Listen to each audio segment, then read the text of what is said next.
Hey everyone, and welcome to the end of week 26 and the beginning of week 27. Well, hey, let's jump right in. The book this week that the picture comes from is this one. It is called Stand Tall, Molly Lou Mellon, and it is written by Patty Lavelle, and it is illustrated by David Catrow. And you knew that her name was Molly because that was in the question right off the bat.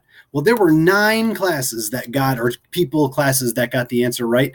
And there's probably more who just didn't submit their answers.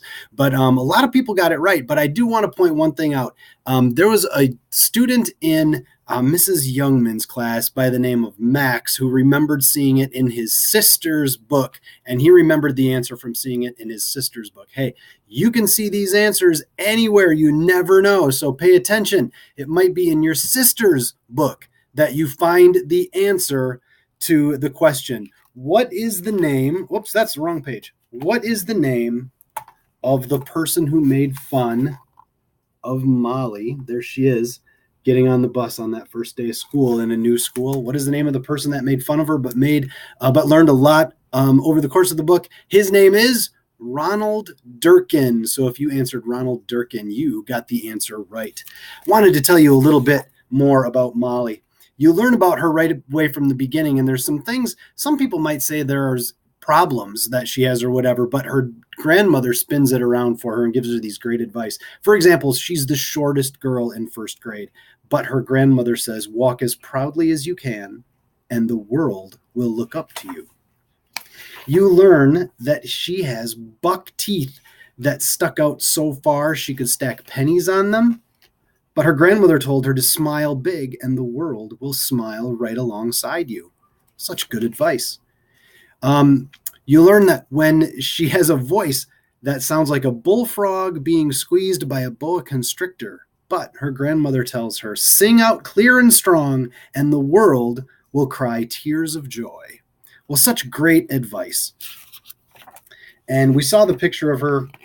There is Ronald Durkin right there.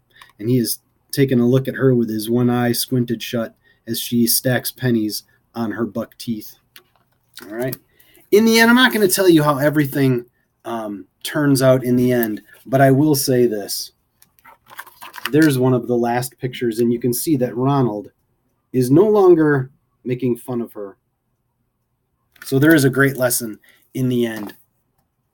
Well, this week, make sure that you leave your answers, but my school district and all the classes here in my hometown will be on spring break, so they will not be leaving their answers. But I'm going to leave this question up, and I'm not going to make a video next week, and I'm not going to give away the answer in the comments next week so that all of the kids in my school district can answer this week's question and next week's question. I'll have a question for next week as well. So, let's see, all the kids here in my school and in my district, you guys will come back from spring break and you will have 2 questions. Everybody else, you can do one this week and one next week, and we will see you later. Enjoy spring. If you're on spring break, enjoy spring break.